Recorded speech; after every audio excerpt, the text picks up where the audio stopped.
Well, let's get into the news, and thank you for staying. Now, after months of heated public and legal debates, the Supreme Court has brought some closure to the matter of the voting rights of a deputy speaker. The court, in a unanimous 9-0 decision, ruled that its decision that allowed the deputy speaker to vote while presiding over proceedings is valid. Private legal practitioner Justice Abdullahi, who filed the matter, had wanted the court to set aside its judgment, saying the judges got it wrong. But the judges disagreed. Court correspondent Joseph Akablay now reports.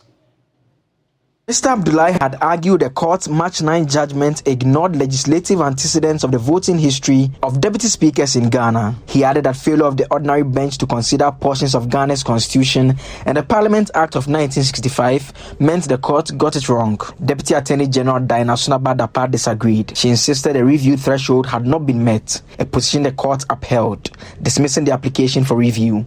The Deputy AG is not surprised. The review application is very strict and the grounds clearly stated, and one needs to find his case within the threshold set for a review application, that exceptional circumstances which has occasioned a grave miscarriage of justice, and there are new information that has been discovered which was not present at the time of the determination. I do not think, even without going through the review application, any argument advanced by the plaintiff on the basis that the court ought to have had regard to previous constitutions and other statutes of the Commonwealth will still have held. As you clearly heard, our constitution, which is a written one, is sui generis and ought to be interpreted in accordance with its peculiar nature. And so reference to other constitutions, even previous constitution, is no basis. Mr. Abdullahi says the odds were up against him. Prior to today, I had made it clear that a review application is probably one of the most difficult things to succeed in at the Supreme Court. And so I knew the odds were against me. Indeed, some had predicted 1:100. I had predicted almost 0. Except that I still moved forward with this because, in principle, as I said, I believe that the Supreme Court is made of seasoned lawyers, and if you make strong arguments before them, they were amenable to reviewing their decisions, their previous decisions. As it turns out, they decided otherwise. And once they've decided otherwise, I think we have to move on as a nation. What I didn't want was a situation where posterity would question us. This brings an end to the dispute over the voting rights of a deputy speaker. For JoyNews from the Supreme Court, my name is Joseph Akablay. Well, we stay in court. An embattled Assin North MP, James Jachi Kwesen, has filed for a review of the Supreme Court's decision, which granted an injunction that restrained him from performing parliamentary duties. Mr. Kwesen, in this latest writ, also wants the substantive case against him at the Supreme Court thrown out. But in an interview of the General Secretary of the governing NPP, John Boadu, on PM Express, he said the party was ready for a by-election in the Assin North constituency in the Central Region. There are a lot of issues in court that can take 3 years, can take 4 years. What is the essence of having somebody who is not legitimate rep of a constituent? Yes, and so for me, as for Assin North, so you're preparing for a by-election? We are ready for it. That's why we are a political party. We are ready for it, and we believe that when the decision is made, we are ready to contest. You will win that seat? It's a seat we've won severally. It's a seat we've lost twice as well. So it is still open. Okay.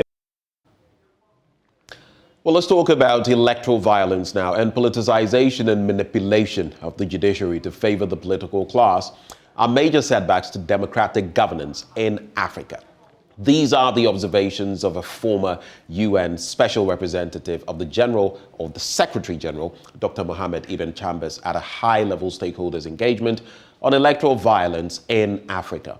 According to him, the phenomenon does not only threaten democracy, but also leads to military takeovers and political instability. Dr. Ibn Chambers was speaking at the West African Network for Peacebuilding high-level stakeholder engagement on electoral violence in Africa. Samuel Mbura has more. Between 2023 and 2025, the West African region will witness at least 60 elections. These include 6 presidential, 6 legislative and 4 general elections. Among the countries expected to conduct these elections are Togo, Benin, Nigeria, Senegal, Ghana, Guinea, Niger and Cote d'Ivoire. All these countries have had a history of various electoral violence in recent years. Specifically, Benin and Senegal are also experiencing tendencies of term elongation or non-inclusive process ahead of the elections. Dr. Ibn Chambers holds the view the political class is responsible for all infractions and warns against further manipulations which will disrupt a relatively stable political environment. Is the instrumentalization of the judiciary. The politicization of the judiciary in a number of countries to influence election results or to elongate the mandate of certain presidents has contributed to political instability. The judiciary remains the last defense line to democracy people. Therefore, where a judge sitting on an election matter is motivated by his or her personal interest at the expense of fair adjudication, the inevitable result in tense electoral contests is usually violence that we have seen in a number of places. So I think this is an issue that more and more also needs to be interrogated. Dr. Ibn Chambers believes reformation of electoral processes and inclusion of the youth in governance processes could check political violence. Public trust is fundamental for a credible electoral process. A recent Afrobarometer survey from 18 African countries, including 8 West African countries, indicated that while the majority of Africans accept elections, they perceive the announcement of results from the last election in their countries as inaccurate. To prevent further truncation of the democratic trajectory, Parliament should take steps to bridge the political divide to restore reform processes for the establishment of strong legal and institutional frameworks for democratic elections and governance. The youthful population in our region is one of the opportunities for rebuilding towards democratization. But as you know, the youth is a double-edged sword. We have to harness the youth for good purpose, because if we don't, it can also be the instruments to be used for violence and disruption of the process. Director of Elections at the Electoral Commission of Ghana, Dr. Sribo Kweko, says the public mistrust for electoral management bodies is orchestrated by stakeholders involved in the election process. He called for collective efforts to address the challenge. I would say it is the stakeholders. Though they themselves will tap your back when they win. When they lose, it's a different ballgame. So the issue is the stakeholders themselves should tell the people what they know and appreciate. Because, like I said, we have moved since 92 to this date. So if we are still doubting the processes, then when are we going to believe in the system? So to me personally, I don't think that we are not doing well. We are doing well, but people should appreciate that this is how the system works, and they should follow how the system works. What is the Electoral Commission of Ghana doing to ensure that you build public trust in your activities? It's an issue of about continuous education and engagement.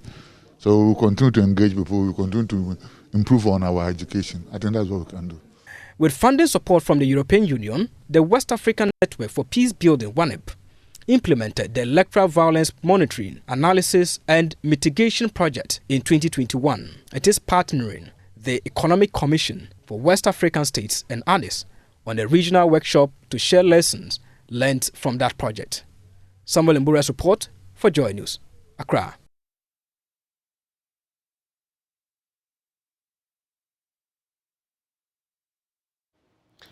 Let's talk industrial actions now. And the Civil and Local Government Staff Association, Ghana, has been justifying its demand for neutrality allowance.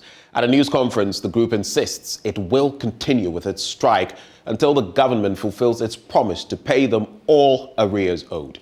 Isaac Bampoado is Executive Secretary of CLOGSAG. You see, The neutrality allowance, by the name does not justify the allowance. The name neutrality allowance is not justified by the name. The justification for any allowance is done at the negotiation table. It's not done in the media. It's done at the negotiation table. That's where we do justification for whatever allowance. And that's according to the labor laws of Ghana. We went to negotiations. The government team was led by the master strategist of the government, Honorable Osafo Maf, with his personal assistants. We have finance ministry there represented by Abina, the deputy minister of finance, with his technical people. Fair Wages and Salaries Commission were there. They brought two lawyers plus their technical team. Employment was there. And of course, CLOGSAG was there, led by my good self. Now, so if you people are saying that we have outwitted and played a fast one on them, it's negotiation. Then we should be congratulated for doing a good job. Because that's what negotiation is all about. And mind you, this neutrality allowance is only a minute part of our broader conditions of service. There are more goodies that we've already finished about 80%. We don't do double work. We want to justify at the negotiating table and then some people are asking questions. We don't do double work. Me, I don't do double work. If you want to do double work, you can go and do double work. But we don't do double work. We've justified whatever allowances that we've been given at the negotiating table. It's been signed and sealed. Signed and sealed. So if you don't understand, what? Go and sleep. Go and sleep. Go and sleep. Agbeda. Agbeda. Agbeda.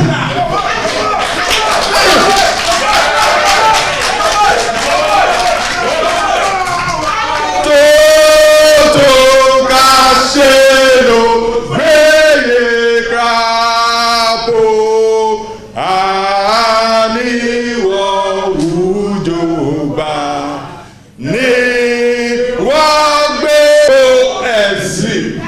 Go and sleep. Next question. I said go and sleep. That's my answer. Go and sleep. Agbeda. So those who are saying that. Agbeda, we what Gbeda? Whatever they want to do, they can do. Me, I've gone to negotiate. If you also want to go and negotiate. What are they going to do with me?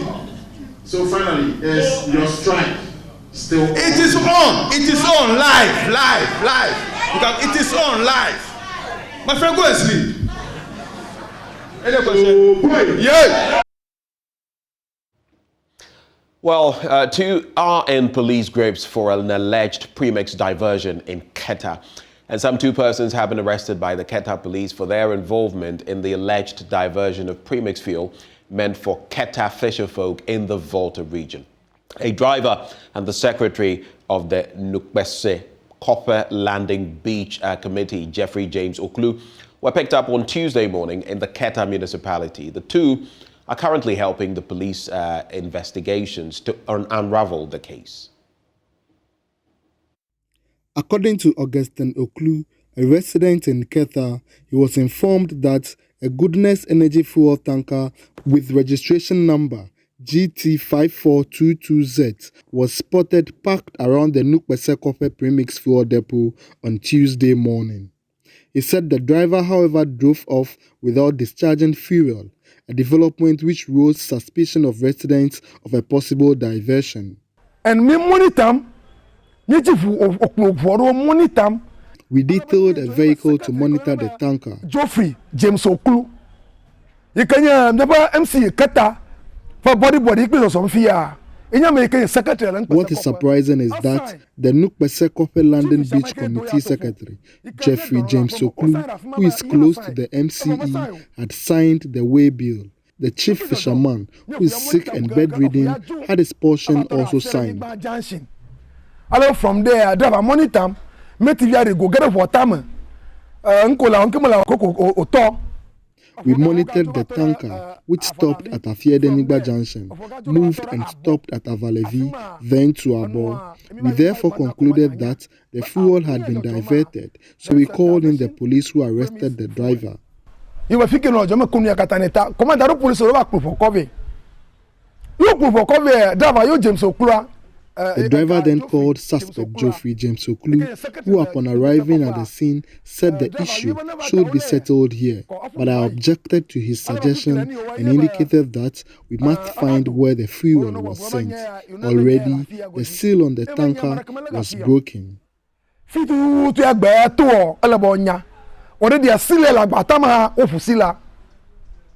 Jeffrey was subsequently arrested together with the driver and sent to the Keta police station, where the two were put behind bars. The Goodness Energy tanker is also parked at the premises of the Keta Divisional Police Command. The Keta Divisional Police Commander, Chief Superintendent Leonard Abaka, declined to comment on the case, indicating that he had just received the docket of the case, hence would need time to study it before speaking to the media. Residents are, however, demanding the National Premix committees investigate the distribution of fuel to the Keta municipality within the last 3 months. They are of the conviction that the majority of the fuel meant for Keta municipality fisher folks might have been diverted for the parochial gains of a few. In Keta, we fish before we eat. And what fuels our fishing is what? Premix. And what is making the premix not available is because of diversion. So I am daring all the people in Secretariat that we are inviting you to come down to Keta. Whoever is behind this atrocity against the humanity should be brought on board. About 3 or 2 weeks ago, we heard with an evidence that a premix tanker came to Keji. He just came and turned around the point where it has to be, the fuel has to be discharged. Then, it has gone to another location. The Keta Municipal Chief Executive, Emmanuel Gemegan, acknowledged receipt of the news of the alleged premix fuel diversion, but said he can't speak to the media about the incident until he returns to Keta. Fred Kwame Asai, JoyNews, Keta. Now, in our next story, the Commander Edina Egwafo Ebirim Municipal Assembly is pushing for the Elmina polyclinic to be made a hospital to enable the facility to better attend to emergency cases it is confronted with on a daily basis. The KEEA Municipal Chief Executive Solomon Ebuapia believes the hospital that is situated along the Takrady Cape Coast Highway should be hugely resourced to attend to accident and other emergencies that occur on the stretch. Speaking at a donation of health equipment by the Edina Diasporan Development Association based in the UK, the MCE called for support for the health facility to enable it deliver quality healthcare. Richard Kwedunako has more in this report. The Elmina Polyclinic started as an urban center that caters for the Elmina town and other adjoining communities. Over the period, the facility has been the go-to place for all manner of cases in the district. The facility now handles all major cases of accident and other emergencies before they are transferred to the major referral facility, the Cape Coast Teaching Hospital. Medical officials here at the health facility are convinced the positioning of the hospital warrants a status upgrade. Here is Dr. Felix Kweni Ndabi. The facility has to upgrade, just like the MC was talking about. It's been here for over 40 years in this same position as a health center. By the grace of God, in the past 2-3 years, we've been able to upgrade it up to this level as a polyclinic. We don't want to end here. We have to get to a hospital status. One key aspect which we lack right now is a surgical theater. And that is a big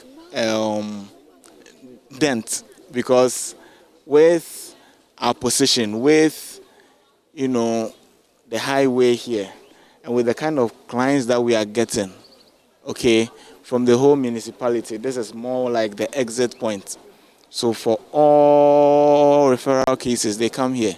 We have medical officers here who are skilled to provide all these services. Unfortunately, we have to refer them, especially maternal cases at night.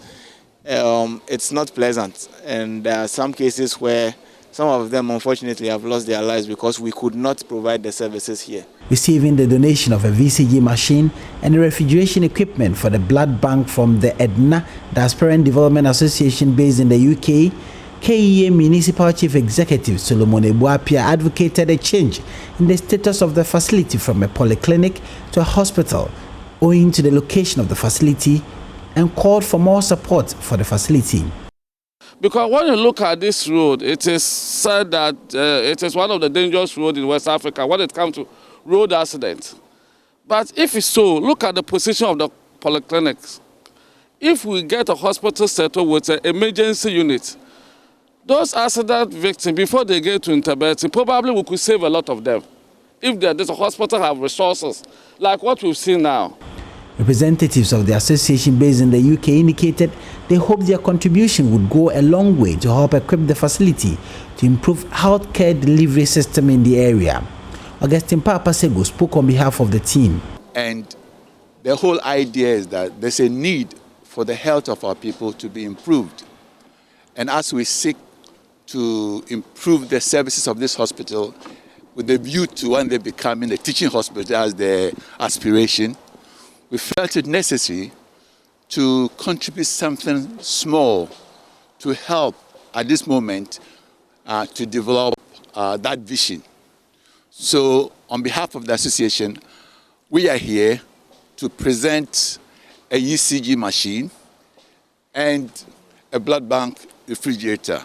Both machines, according to the association, cost 42,000 Ghana cedis. Reporting for JoyNews, Richard Kwejenyakon, Cape Coast. On the news, but up next, the news review. Do stay with us as we get into the papers.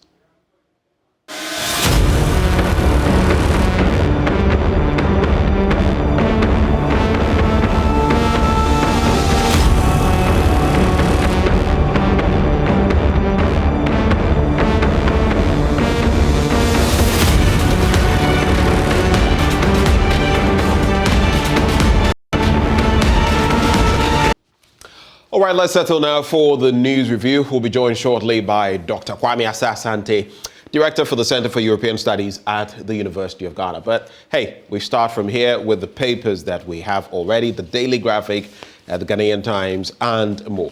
Let's start with the Daily Graphic newspaper. And it says, City Response Team passes out. And that's on page 16. Of the Daily Graphic newspaper. Deputy speakers can vote. Supreme Court throws out review application. Another interesting story there. Let's quickly go to page 16 to get some details of that. All right, here we are.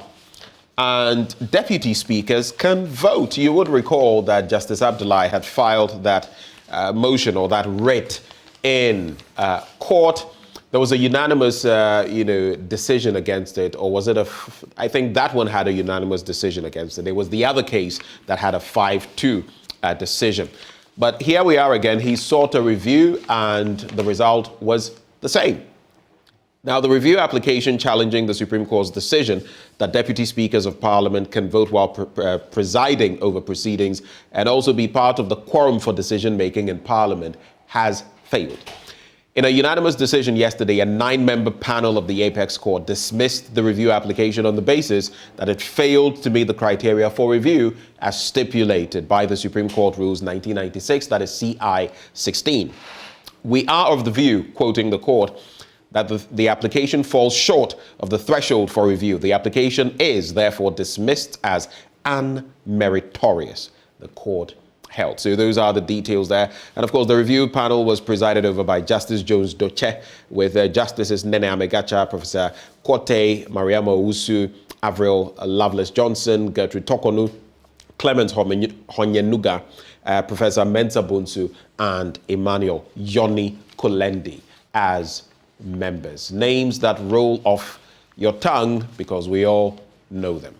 Let me welcome aboard Dr. Kwame Asante, who now joins us, Director for the Center for European Studies at the University of Ghana. Doc, a very good morning to you.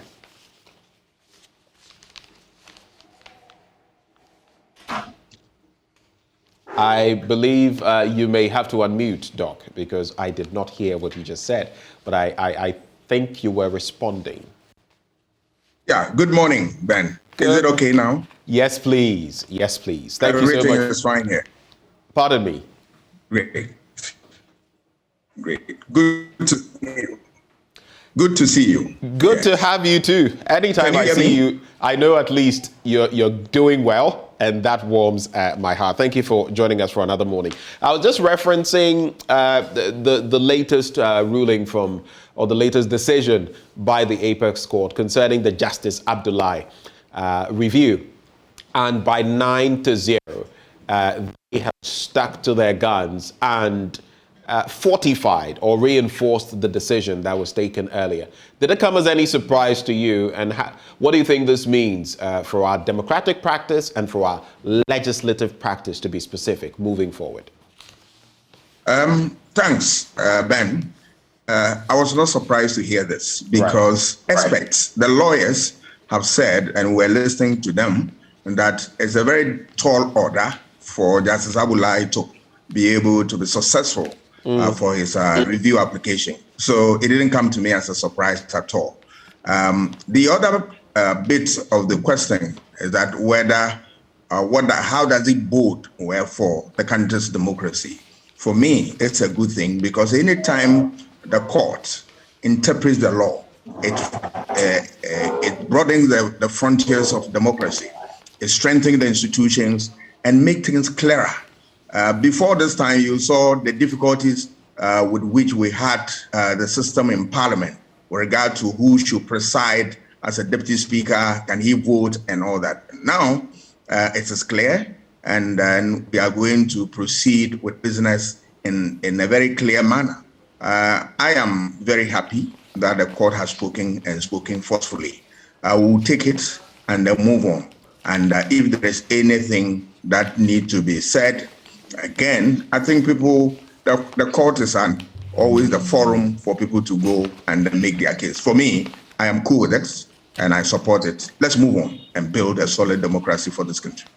And I guess moving on is exactly what we're going to do. In fact, Justice Abdullahi himself had intimated that while some people had, a sliver of hope, if you like, some hope that they were clinging on to, that there could be some change in the decision. He himself going there had very little hope, but he went to test the law, which is the important aspect of what he did. That is why he says the progeny or the future will judge him. Posterity will judge him on that bit. But in other stories, let's consolidate democracy. NCC urges citizenry. That story is on page 17. The National Commission for Civic Education has urged the citizenry to work hard to consolidate the country's democracy. And quoting the statement, the Constitution is a living document and must be nurtured to grow. The nurturing of a living Constitution is vital for the sustenance of Ghana's democracy and the promotion of sustainable development. And all of this resonates with the rest of us in the public space. We accept this. The only bit being that our Constitution is 1992 to 2022, some 30 years old. And it still is exactly what it was. Even when you look at the preamble, some will tell you that certain things have changed about who we are, what we stand for, what we are doing, especially as we've entered the technological phase. And so many things are changing. How reflective today is our Constitution of who we are as a people? I know we've spoken about the Constitution and tweaking it, but when you look at how it reflects us and the many issues that are cropping up, even in reference to the Justice Abdullahi review decision, what do you make of it? How does it reflect us as a people? Yeah, constitutions all over the world are subject to review from time to time. So if you see that there is a changing circumstances of the time, you need to also change aspect of the Constitution to reflect the situation on the ground. And that is what we should be doing.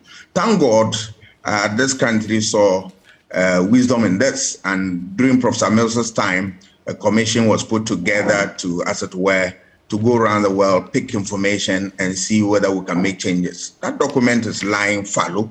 I think if there is a need, which I think that the time has come for us to change aspect of our constitution, we should not hesitate by revisiting that document, see what is needful to be changed, and then we change and make progress. Because, as you rightly put it, there has been a change in the dynamics, the change in even society, and the Constitution, which is a document that we use to guide the conduct and the processes that we have in our democratic agenda. All that need to be considered and then factored into the need to change aspect of the Constitution to reflect the situation on the ground. I agree with you strongly that the time has come for aspect of our Constitution to change, to reflect the current situation. We need to do that, but mind you, we need to be very careful, not just change for changing's sake, but we change and change to reflect a situation that will address a problem in our society. And that is how constitutions are amended and then maintained in a democracy.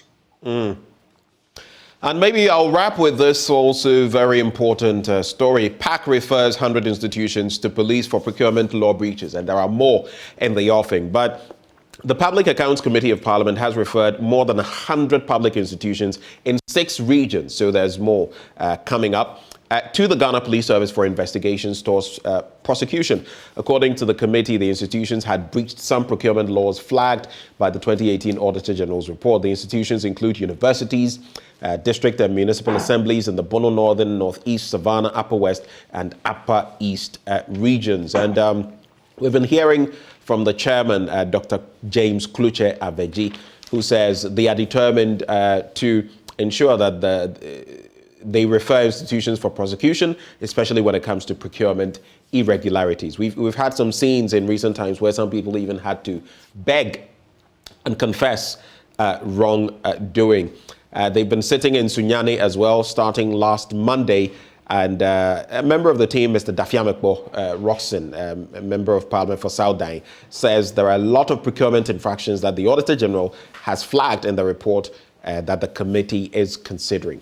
But we come back to the same place. It's like the Auditor General's report on wastage, on corruption, on so many other scandalous activities of people in public office and people in institutions like the ones we are mentioning here. Every year we come back to this point. Are we doing enough if every year we end up at the same place with the same, if not similar, infractions? It's very unfortunate because we as a people want to build a democracy. But democracy is supported by institutions, and we keep on breaking institutions with impunity. I don't see how we can build a solid democracy if we are not prepared to build a very solid institution that will stand the test of time. We need to be careful about this because time and again we talk about, Public Account Committee report. When I was a reporter in Parliament, there are a lot of such reports, but it ended nowhere. But we must be bold and face it. And then people who have crossed the line, apply sanctions to that. That's all. That is the only way that we can salvage this democracy and deepen it so that it can stand the test of time. Otherwise, it will be a mere rhetoric and a mere exercise which will end up in futility. We need to be very careful if we want to consolidate this democracy and fight issues such as corruption, fight issues such as waste and all that. Otherwise, then we are heading for some place that we are not comfortable with. You couldn't have said it any better, Doc. Let's just wrap with the Daily Graphic with this story on the back page. Opera Square Inferno. Don't put up structures on hydrants. Fire service warns. The fire service performed, very well in this latest inferno that hit the Opera Square area, not for the first time. But here we are again with the plea. Do not put up structures on hydrants. But people still are. Doc, sometimes this is what eats me up, because we have laws, we have regulations. Don't build on waterways. Somehow, people get permits to build on waterways. Don't put up structures on hydrants. Somehow, people manage to construct structures on hydrants. I mean, We keep doing this. We keep going back. Buildings keep getting burnt. People keep losing money. And especially in these times, when you look at some of those who are affected and the losses they are speaking of, they're also talking about the fact that some foreigners, I don't want to mention because of stereotyping any nationality, are also doing whatever they please in the system, which led to this fire. So a whole pot of, or a whole basket of issues that we are not dealing with. And again, it comes back to bite us.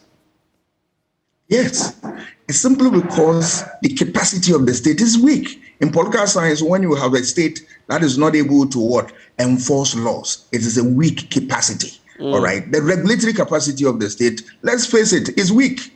That why do you come out with laws? Laws are meant to regulate the conduct of people, and that anybody who falls foul of the law is sanctioned appropriately. That's all. Why we always rush to pass a bill, and then later, when it comes to enforcement, and then we drag our feet. What is it?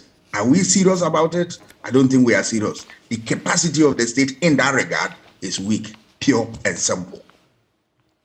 Let's get into the Ghanaian Times newspaper, and it regurgitates other stories that have been put out by the paper, so I'll not go to those headlines. But President pays tribute to late Kenyan President Mwai Kibaki. And that story is in the middle spread of the paper. The Ghanaian Times missed the I at the end of Kibaki's name, but it gets it right in the story proper. Professor Ato Duncan urges world leaders to dialogue, mediate to end a Russia-Ukraine war. Let me find out from you, Doc. We know that Antonio Guterres, the United Nations Secretary General, has been interacting with world leaders, including Vladimir Putin of Russia. And we know about the latest moves, even Germany now accepting to send firepower, armaments to Ukraine. When you look at the flow of events, the Russians, it is clear, perceived to walk over Ukraine very quickly. That has simply not happened. Even Mariupol, which has been reduced to rubble, is still standing. What do you see in there when it comes to international diplomacy, and what do you think the way forward could be in resolving this seemingly intractable conflict? It's unfortunate we find ourselves in such a situation because the experience from Second World War, I thought should have served as a very useful lesson so that we don't do anything together. It's unfortunate the situation we have in Ukraine. The only way out is diplomacy, and then they begin to talk to themselves. And then, there's a time that you need allies to speak to, allies of Russia, to speak to Russia, and then use the diplomatic path to address this problem. Because, look, they themselves are suffering. I mean, Russians, so if you look at the sanctions and all that, they begin to bite, and then European states have, come together, fight these things. They are cutting off power. They are refusing to get power from them and all that. So it is in the interest of Russia and, of course, the whole of Europe and the rest of the world, so that this issue is dealt with head on. Diplomacy must work, and then they should sit down, talk, and address this so that we have a peaceful world. It's unfortunate because the effect for third world countries, including our country, is dire, and we don't want to visit there. Let's get into the Daily Guide newspaper. Most of the stories already looked at previously or today. So let's get on the international front. And Ivory Coast seizes record 2 tons of cocaine. That is shocking. 2 tons of cocaine. The street value is about 41 billion CFA, the equivalent of some $67.7 million. The cocaine was seized from traffickers this month in a police operation that took place in the commercial capital Abidjan and the port city of San Pedro, the Interior Ministry said in a statement on Saturday. 9 people, including Ivorians and foreign nationals, have been arrested and investigations are underway. Again, North Korea flaunts biggest missiles at nighttime military parade, and they've been talking about their missile capacity and how fast they want to improve on that. And maybe something that I would run by you, Doc. Nigeria arrests suspected billionaire drug lord, and they have arrested a suspect described as a billionaire drug baron while on board a plane at Lagos main airport. And this one, Mr. Ukatu, has dominated the news, even the BBC. Any quick reactions to any of these international stories I've put forth? Anyone you'd like to react to? Yes, I'll tie the Nigerian one to that of what Cote d'Ivoire issue about drug.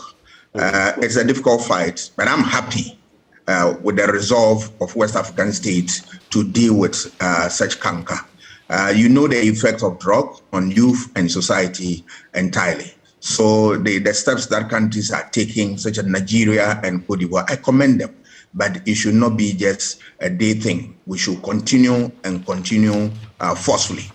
Fear nobody and fight this battle, because look, that is one of the threats against democracy. Once you have money in the hands of drug barons and all that, they can disturb democratic experiments. And experience from Latin America and places of the world has shown this to us. So we need to be very careful, and that these things we should not compromise at all. We should fight it with all our will and all our might, and save this fragile democracy that we have in the sub-region. Let's move on to the Finder newspaper, explore what they have found. And food and energy price shocks from Ukraine war could last for years. That's according to the World Bank. The story on page 7, and tied to that, the story on page 5. Wheat prices up 60% in Africa due to Russia-Ukraine conflict. That's according to the African Development Bank chief. And that, of course, has some concern. If we know that not all our economic woes are tied to Russia, Ukraine, and what is happening there, but some of them could have an impact, like we're seeing. And Doc, wheat prices, interestingly, I've been saying that in Egypt, the word for bread also means life. And they get most of their wheat supply from the Russia-Ukraine area. So you can tell how they would be suffering in Egypt at this point in time. But speaking of the impact of the conflict, what do you foresee? Looking at what we are seeing already, the shocks, what do you foresee could be the impact even after the war is over? The African state, let's face it, we have not prepared ourselves for such difficult situations. We always rely on foreign countries for support and all that. What prevents us from building a very solid economy that agriculture is held in high esteem?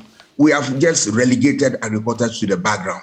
And those who have seen the need to build their countries along those lines, then they hold us to ransom. So over the years, since independence, we have not made any serious effort at strengthening our agricultural business in Africa. So the little problem that you have about countries that supply us with agricultural products and all that, then we have difficulty. It should be a useful lesson for us that we must up our game in the area of our agriculture, so that we become food sufficient to ourselves here, and then supply, we produce what we need, than rely on foreign countries that you don't know what will happen the next day. It is a great signal for us that we should not gloss over it.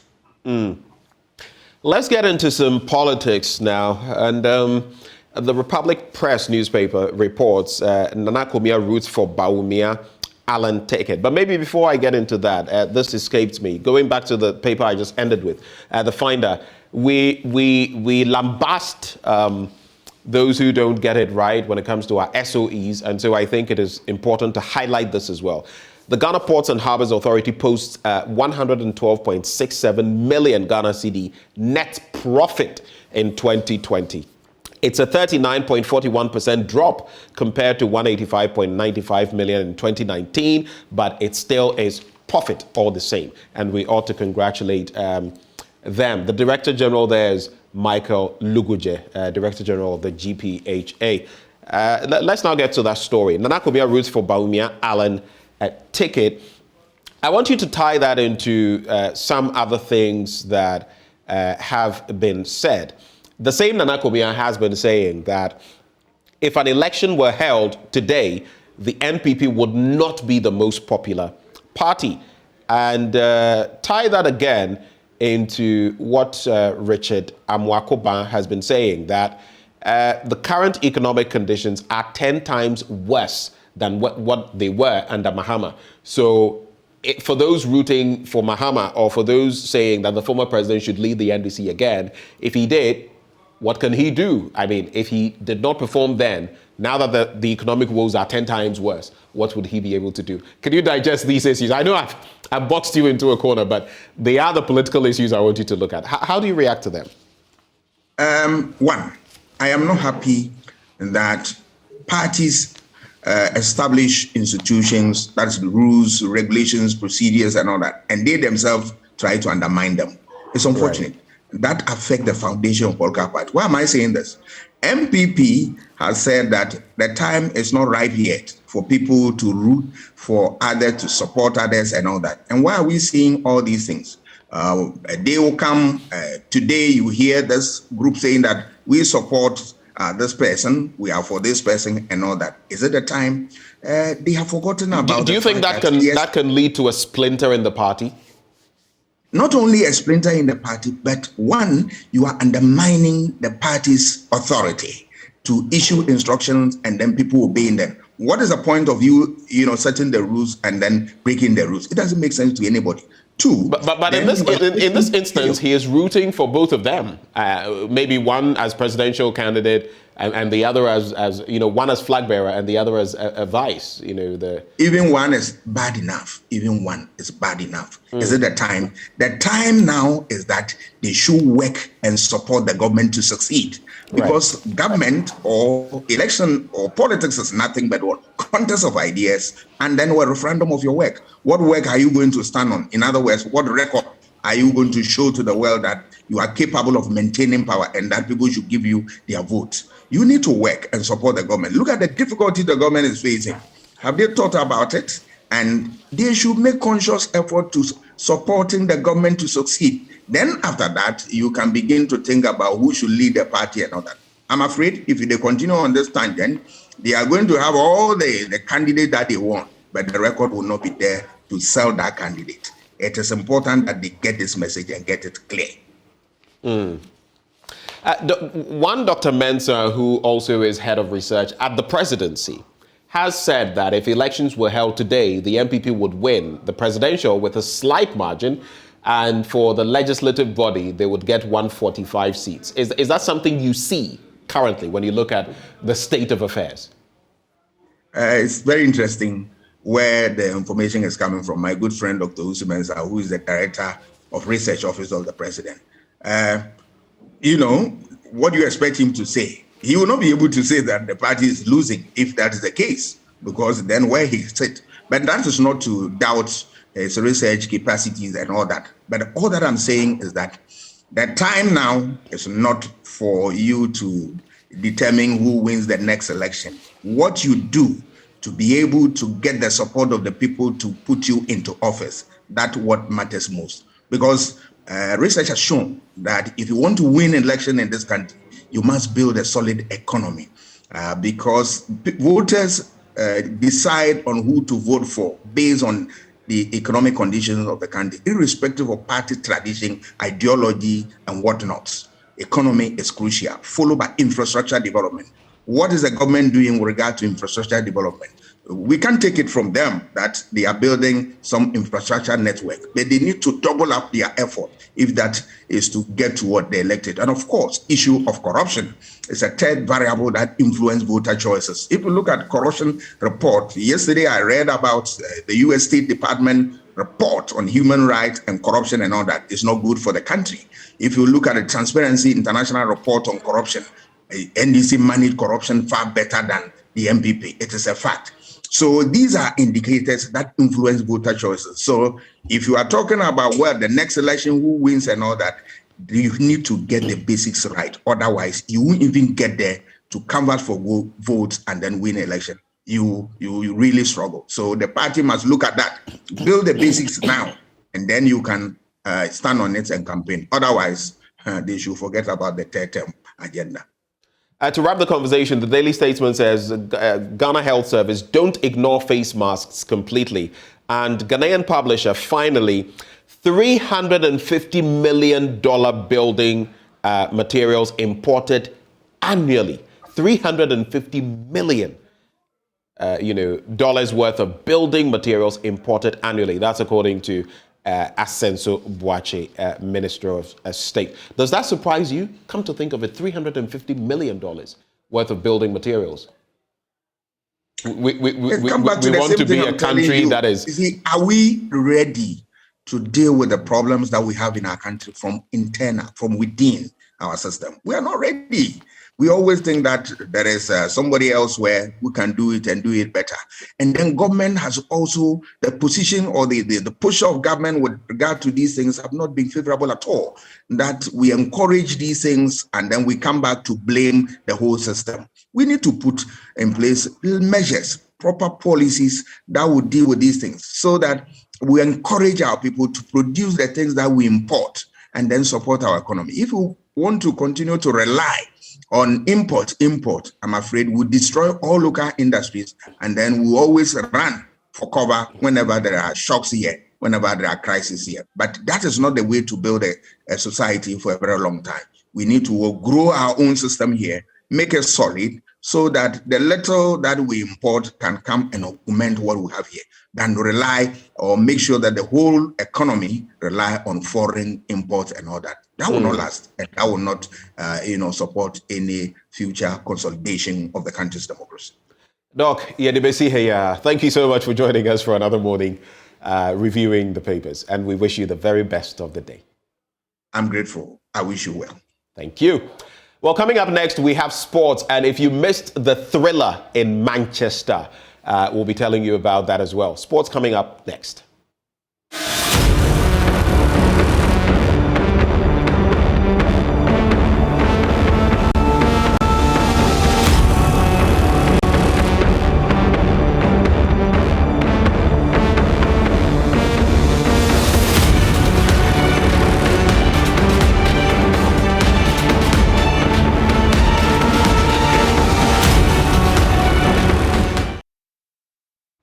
Welcome back. Courtesy of EcoBank, the Pan-African bank, we now serve you AM Business. Now we ask, is Ghana's rising unemployment crisis testament to the disconnect between academia and industry? Players in the technical and vocational institutes believe so. CEO of the Design and Technology Institute, Constance Swaneker, wants an overhaul of our educational system, saying it does not meet current industrial needs. In today's AM Business, Charles Aite explores how TVET can be the next hub for employment in Ghana. Here at the Design and Technical Institute, class is in session. I'm using HTML and C++ to create a web page. We started this last week. Last week we learned HTML and this week we started with CSS. Nora Mohammed comes from a family of 8 that bears a history of failed entrepreneurs. She wants to break this cycle, this time around through the use of technical and vocational training. My sister is an entrepreneur and she's facing a lot of challenges, looking at the fact that we are moving into a technological world and most of the things you have to do, especially in this era, is IT based. So I decided to come to DTI to learn more of IT, to equip myself more and also fit well into the world of today. You know, you hear the finance minister say that graduates would have to now look at, being entrepreneurs because the public purse is full. How does this inform you as a lady moving into the tech space as an entrepreneur? Being a lady into the entrepreneurship space, I think the knowledge I have in IT will help me to build my entrepreneurship skills and also help me become a better entrepreneur. And also at my youthful age, let's say something like software development in entrepreneurship, you can create something like your website where you can use to advertise your stuff, graphic designing where you can create flyers and other stuff for advertisements. TVET still remains a third choice for many students out there who find blue-collar jobs less rewarding as compared to white-collar jobs. These students are quite busy with their tools. It's a welding division. And I'm quite interested in hearing the story of Regina. She's in the second Enclave Fair. To get to hear her story about why she chose this male-dominated profession and the dreams that she has in achieving this particular feat of becoming a female welder in her own right. Here in the welding department of DTI is a daring young woman who wants to create an empire of this male-dominated space. So for how long have you been training? It's been a month only, but then it's really impressive how quickly they teach us. Okay. Yes, and how they put all these skills into us. Imagine when we're done after a year, Yeah. we'll be fully equipped for the working field.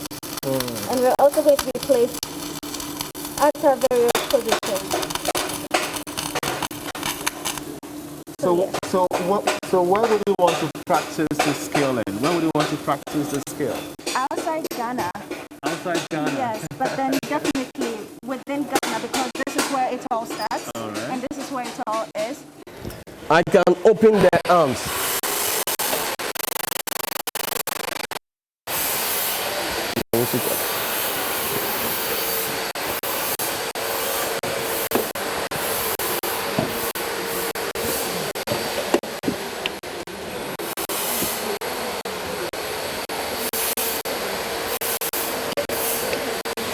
And lock the person. So once I lock it, there is a hydraulic jack here, which has the ability to cause the patient, when jack can cause the patient to come up. Once the patient is up, I can just wheel the patient off to wherever I want to, even to the sitting room, to the bedroom, wherever. Whenever I need the height to be adjusted, I just use the jack over here to cause the lifting motion to happen. And that's wonderful. Once they are able to come up with this, our hospitals need this. Our nurses need to be relieved of the burden they have in lifting patients every day. Our homes, we need this thing. Once they are able to develop this idea and come up with a better version of this, they're already in business. As Ghana's unemployment crisis deepens, industry players in the technical and vocational education training are making a case for an overhaul of the education system. Acting head of DTI, Jemima Jackson, walks me through how this can be achieved. We actually go out into the community. So, for instance, this year we visited places like Abubloshi, the timber market, tech shelter, etc. And then with the hope of the students actually identifying problems in the communities.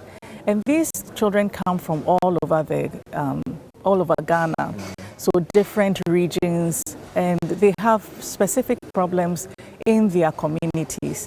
So they identify the problems, and then they come up with solutions, and we help them to solve these problems in their communities. We are seeing impact solutions from this institute. Right. How does this also impress on the entire need for the next generation of entrepreneurs in Ghana? Okay, with that, what we're encouraging students is don't sit down and wait for somebody to give you a job, but rather look into yourself, look into the talents that you have, and develop the skills and get the right help and start something on your own. Statistics from the World Bank shows that 50% of Ghana's workforce are underemployed and 12% faced with youth unemployment. Unemployment cases plateaued from 2017 but spiked through to 2020 in the heat of the COVID pandemic. But what could have gone wrong with Ghana's inability to link academia with industry?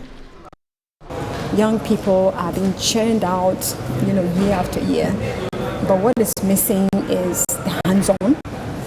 Industry is also not a training ground. So there's a need for higher level conversation where we need to look at how do we close all these gaps. Just as many other entrepreneurs, Constance has had to surmount various hurdles to achieve her goals, including the birth of the Design Technology Institute. She wants a relook into an educational system that aligns with government industrialization drive. Industrialization does not happen without quality human talent. Human capital will build bridges and roads and construction and agriculture and you name it. The industrialization agenda cannot happen if we don't have people who, like I said, work in overalls and work on factory floors. Take the example of Germany, take the example of China, India, you name it. All the industrialized countries had a solid TVET system. So we have woken up to the realization that, well, it's not office jobs anymore, but let's spin it back to historically the colonial era. We were trained to be civil servants. Exactly. To suit a particular need. But now we've reached a stage where we have to produce what we eat, produce what we sit on, begin to champion our own causes. And then I would also like us to talk about when the borders shut, post-COVID. Exactly. We leapfrogged into the fourth industrial revolution, right? Yeah, instantly. And then, economies world over were closing borders, producing things for themselves, and Ghana was left. We were just so much advantaged, to see some of these SMEs strive to produce things locally. But yet again, it begs the question about the future of jobs in Ghana and the state in which we are prepared to embrace the future of jobs in Ghana. As you're sitting here as an industrialist, I'll term it that way, and a TVET professional, how concerned are you about the future of jobs, the state of the future of jobs post-COVID-19 in Ghana? I think for me, I'm not worried because it presents new opportunities, and so let's discuss new opportunities. But do you think we're ready for these opportunities? Again, I always say that because I'm an entrepreneur, thinking again as an entrepreneur, and have an entrepreneurial mindset, seeing opportunities everywhere. So if you look at a few industries who quickly realize that, we can produce masks, and all of a sudden, sanitizers. For me, that was the low-hanging fruits. Yeah. Prior to that, everything was being imported, So look at the new industries that open. Sadly, a few shut, but then presented new opportunities. How do we begin to then look at, in the next few years, what does Ghana need? How do we begin to train young people to look in these sectors? Agriculture. I always tell young people that, look, do you realize the opportunities? Again, this is where the biggest absorber of youth will be. We're not saying that farm within a order, but look at how we move from subsistence farming into light manufacturing, into, industrialized farming. So using your engineering background or mechanical engineering background, produce machines. As Ghana's unemployment crisis deepens, the finance minister Keno Foyota minced no words in forewarning university students and graduates not to expect jobs in the public.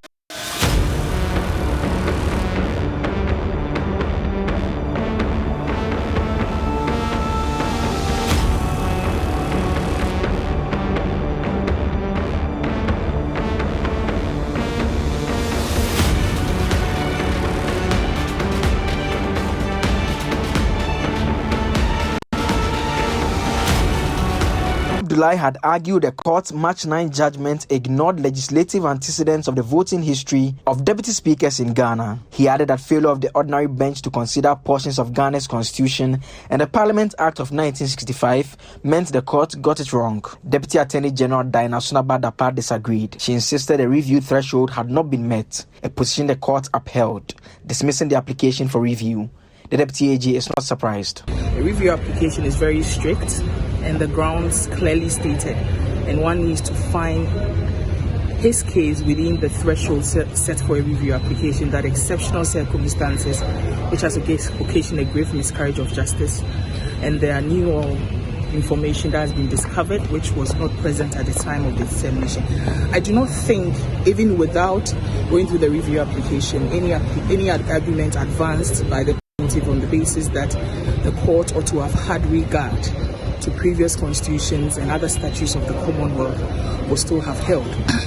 As you clearly heard, our constitution, which is a written one, is sui generis and ought to be interpreted in accordance with its peculiar nature. And so reference to other constitutions, even previous constitution, is no basis. Mr. Abdullahi says the odds were up against him. Prior to today, I had made it clear that a review application is probably one of the most difficult things to succeed in at the Supreme Court. And so I knew the odds were against me. Indeed, some had predicted 1:100. I had predicted almost 0. Except that I still moved forward with this because, in principle, as I said, I believe that the Supreme Court is made of seasoned lawyers, and if you make strong arguments before them, they were amenable to reviewing their decisions, their previous decisions. As it turns out, they decided otherwise. And once they've decided otherwise, I think we have to move on as a nation. What I didn't want was a situation where posterity would question us. This brings an end to the dispute over the voting rights of a deputy speaker. For JoyNews from the Supreme Court, my name is Joseph Akablay.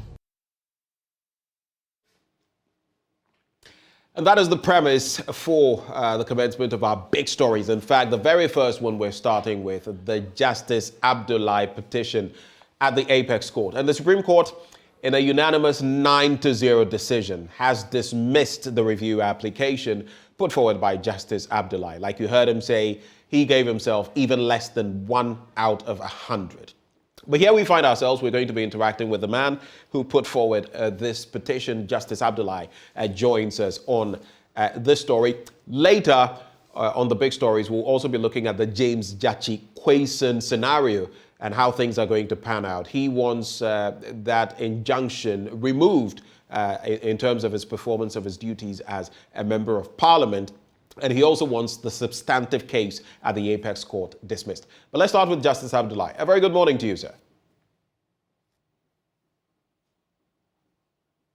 You may have to unmute Justice Abdullahi so I can hear you.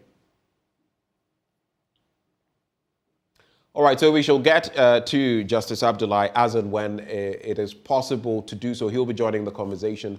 We'll also have other lawyers like Bobby Banson, Inusaf Hussaini, former member of parliament, and also a member of the legal team of the NDC joining the conversation as we walk through the issues. But let me, before I get to the man who was in court on the matter, let me get to Bobby Banson. Bobby, a very good morning to you. Thank you for joining us on the AM show. Good morning, and thank you for having me. All right. It's always a pleasure. Any surprises in there as far as what transpired in court? Justice Abdullahi himself says, while people were saying he stood at 1 out of 100 chance, he himself felt he stood even less than 1% of a chance. And another unanimous decision by the court, this time 9-0. What do you make of this entire exercise, and were you surprised?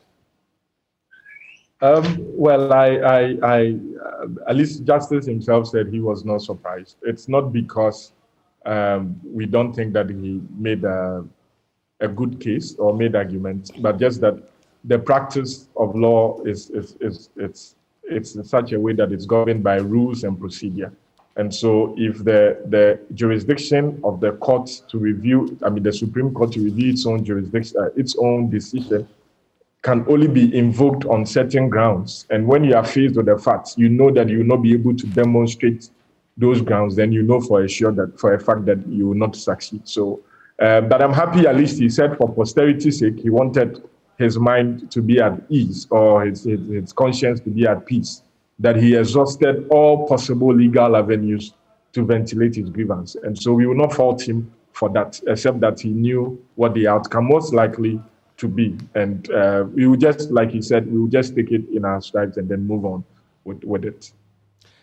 When you look at the decision, and just to look at a bit here, Justice Abdullahi said that after the delivery of the court's decision, that he had discovered new and important matters or evidence which, after the exercise of due diligence, was not within the applicant's knowledge or could not be produced by him at the time when the decision was given.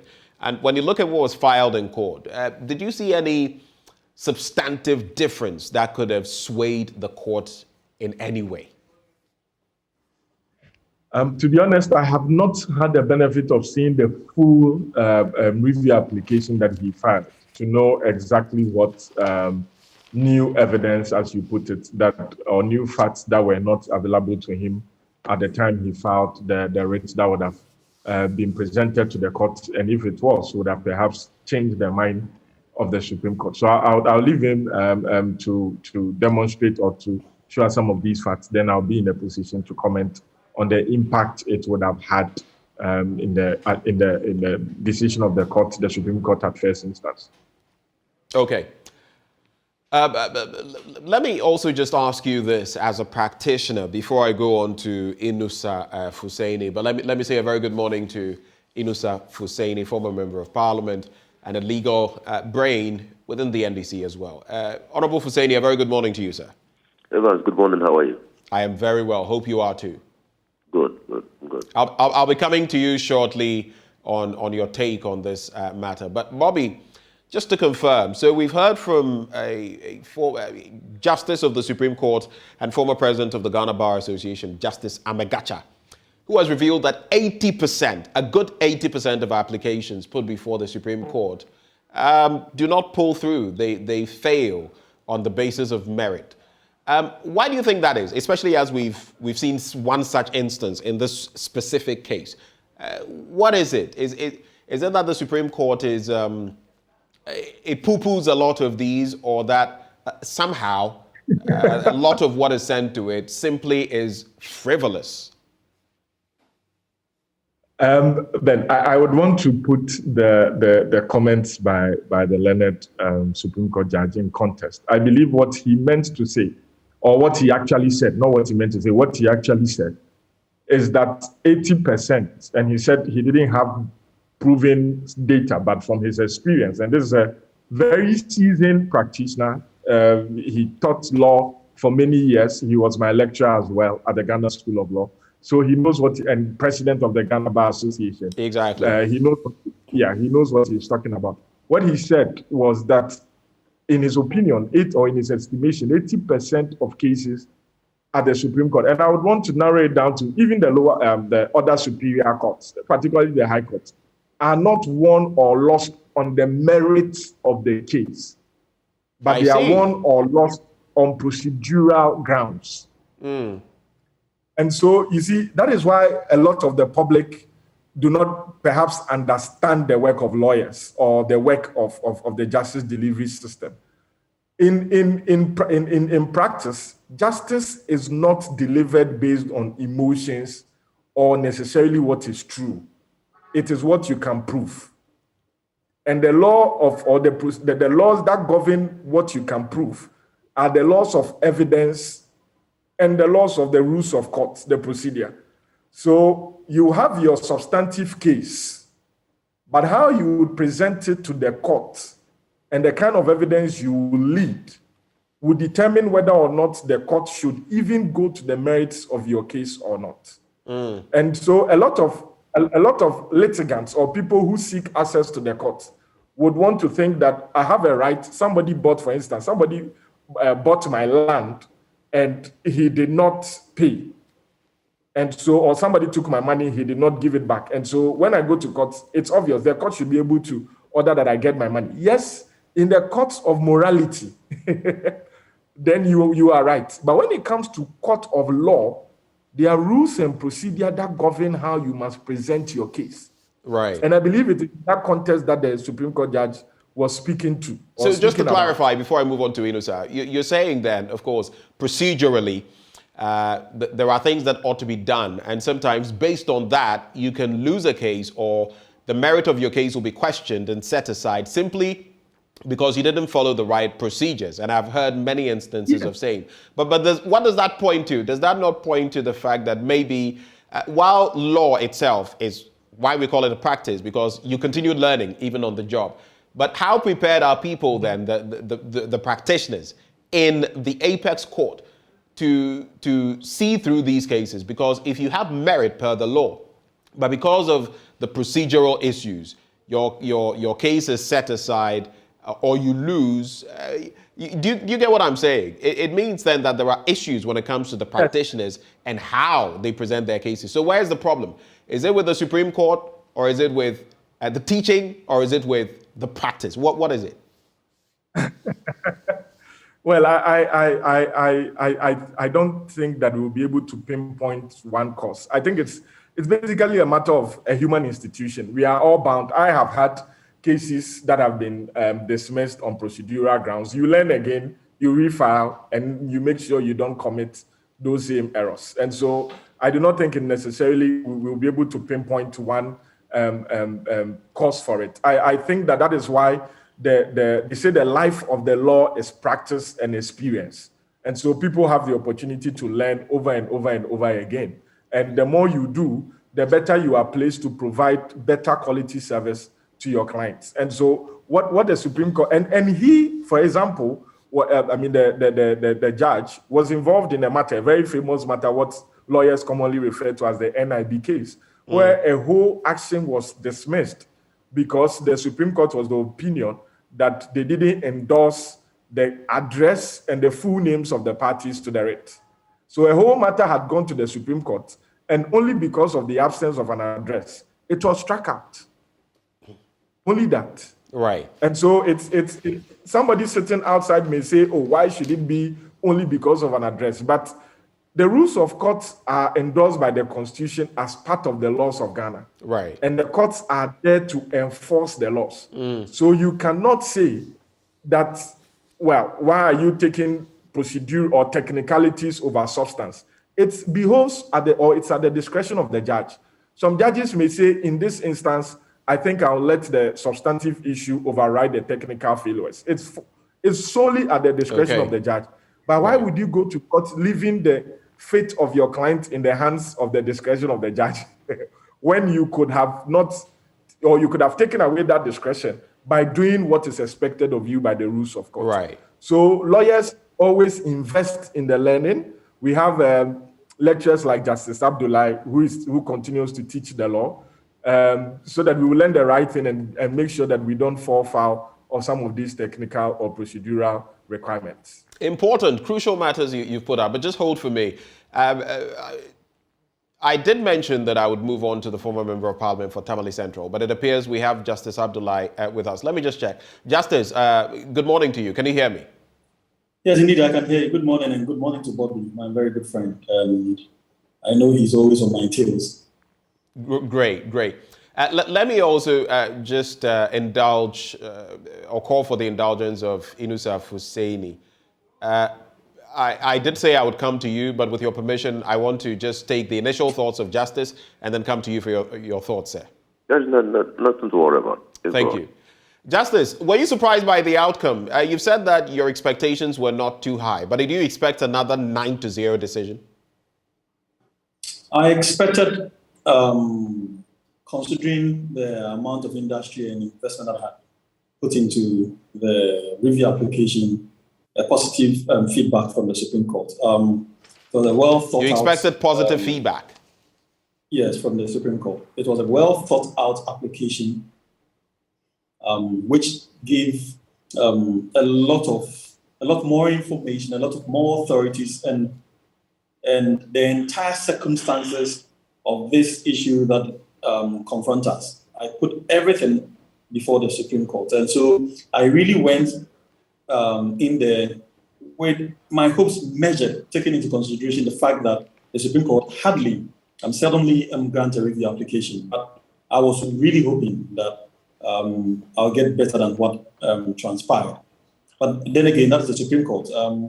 Let's all remember, and I believe my good friend Bobby Wamson has once made this point, which is very instructive for all of us to remember, that it is the Supreme Court would never allow a review to be used as a medium to advance an appeal application, or sometimes to be used as a floodgate, to open a floodgate for review applications to be made. And these positions have been consistently hammered by the Supreme Court. And so sometimes, even where you have made a very good case, they will still throw you out, not because you have a bad case, but because they do not want to allow these two issues that I've just raised to be made. And they don't want to make it the everyday thing for everyone to simply just walk in and walk out. Do you feel that is exactly what happened in this case? Do you feel that is what has happened in this specific case? They don't want to set a certain precedent. Do you feel that is it? Because we did not have a reasoned decision, it's difficult to judge as to which of these grounds formed the basis of their judgment. Which of these policy grounds formed the basis for the decision they took. If you notice, it was a very short ruling. Simply to say that the application has no merit is difficult to state as to the extent to which it didn't have merit or the basis for which you think that it has no merit. And so it doesn't give room for a lot of discussions. Right. I get what you're saying. And of course, we await the ratio, the full, decision or the reasoning. But I just want to find out, Justice. You talk about additional information and additional authorities that you put into this new case. So did it then come as a surprise to you that the court just swatted what you had brought and said, again, unanimously, that you have no merit? Like I said earlier, I wasn't surprised at all because, as indicated, we all know how the Supreme Court deals with review applications. You can count the last time the Supreme Court granted a review application in this country.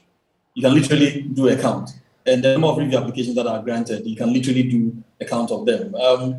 And if you get even 10 within the last maybe 10 years or thereabout, you even notice that majority of them would belong to the state from the Attorney General's office. And that's because of the difficulty and some of the impediments that are put in your place. In place just to avoid that happening. So that parties who are not happy with the Supreme Court will probably just use it as an avenue of an appeal or of assault. And so I wasn't surprised at all. I wasn't surprised. Not because I didn't do a good work, as I've indicated earlier, because I did a very thorough work, and that I strongly believe that but for some of these other considerations, if you have an open mind with this information before you, I think it will be very difficult for you to simply just ignore it. So you're suggesting then that the court was not open-minded enough. It had its own, closed, thinking on this matter, and it wasn't willing to get out of that straitjacket. Is that what you're saying? And that is partly to blame, because the court, as I've indicated, would want. In fact, if you read all the authorities, the Supreme Court re-emphasized the position that a review application is a very narrow route. Right. So that narrow route, for a person to be able to sail through, you need a lot. My final bit to you for now. In your statement of case, Justice Abdullahi, you added that there had been the discovery of, quote, new and important matters or evidence, which, after the exercise of due diligence, was not within the applicant's knowledge or could not be produced by him or you at the time when the earlier decision was given. I am curious, what new and important matter or evidence, and I'm sure Bobby is also curious because he said he hadn't read thoroughly what you had presented, what new or material evidence did you put forward that made you feel this review would be successful? As a matter of fact, my review application dwelt largely on Order 45A, i.e. the fact that the original decision occasioned a miscarriage of justice on the basis that the exceptional circumstances. And this is what I largely dwelt on for the review application. And I said so because if you consider the antecedents that led us to the 1992 Constitution and the plethora of authorities in the 1992 Constitution itself to interpret the provisions that were originally the basis for the rate, you will come to that single conclusion that the original decision ought to be reviewed. I pointed out several ones. For instance, the position of the law, of the Constitution in regards to Article 295 to 297H and then 298. All these are, and the Parliamentary Act of 1965, that's Act 300, particularly from Section 10, Section 13, 14. If you read all these acts and you put them together, it comes to one irresistible conclusion that an occupier of an office has the same authority as his deputies and his assistants at every point in time.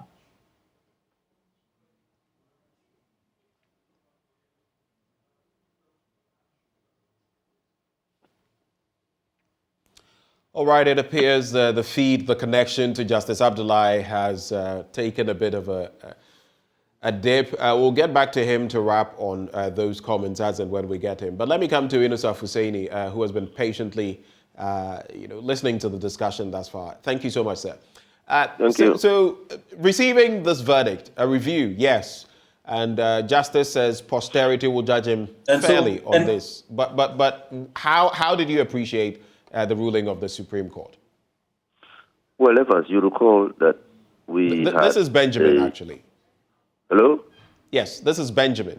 Benji. Right. You recall that we had a Zoom discussion when the review application was filed by Justice Abdullahi. And I did indicate in the review application that even though the review raised interesting matters, my assessment of his chances was that it was going to be very difficult for the Supreme Court to review that decision, precisely because of the threshold, the legal threshold that you need to meet to be able to successfully invoke the jurisdiction of the Supreme Court to review his own decision. It's a very tall order. And even though Justice Abdullahi did demonstrate exceptional circumstances, he needed to also demonstrate that a combined assessment of the exceptional circumstances and its impact on the earlier decision will lead to a miscarriage of justice if the earlier decision is allowed to stand. And it was going to be a tall order. So it didn't come to me as a surprise at all that even though a lot of industry, like Justice Abdullahi have said, had gone into the application to review, to the Supreme Court to review its own decision, that industry, unfortunately, did not meet by the Supreme Court standard the threshold for invoking the Supreme Court's jurisdiction for a review on the matter. Right. But you heard Justice himself talk about the fact that he felt, on the basis of the additional information and the authorities he had cited, that the court would be of a different opinion. And listening to him, maybe not give another unanimous decision against him, but it was still 9-0. On the basis of that, do you feel that the court, as has been suggested by Justice Abdullahi himself, was in a bit of a box and unwilling to get out of that box or that straitjacket? Benjamin, when you fail to successfully invoke the jurisdiction of a court, whether it's a lower court, an appellate court, or the Supreme Court, as in this case, the case doesn't stand on the merits of your argument. It doesn't stand on it.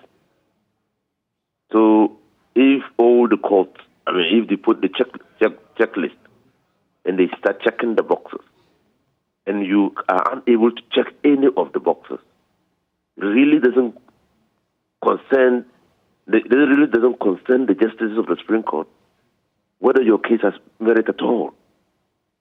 But whether you have been able to invoke their jurisdiction is very important. It's not quite norm for the consideration of a matter. You need to establish that the court had jurisdiction to look at the matter. And in the review jurisdiction of the court, you need to establish that threshold. So, I mean, if you are unable to establish that threshold, you are unable to establish that threshold. So a 9-0 decision would be it. I mean, it is not about the merits. It's about the jurisdiction. Right. Have you done it? Have you raised that jurisdiction? And the court was of the view that there was no enough demonstration of exceptional circumstances.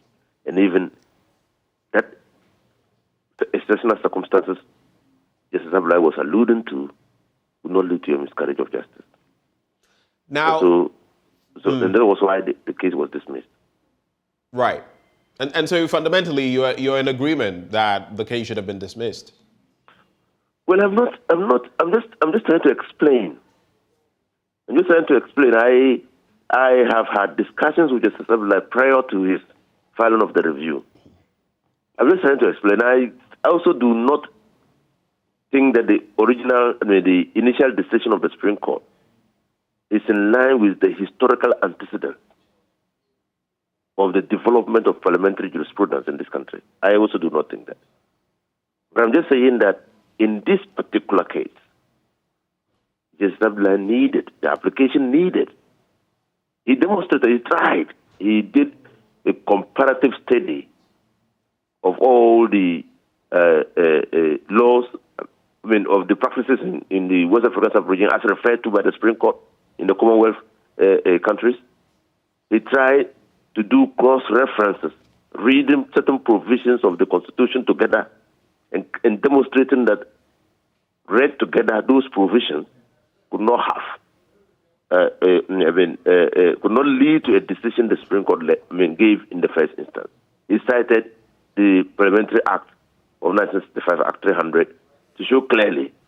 But all those provisions were available. They were available at the time the ordinary bench was sitting.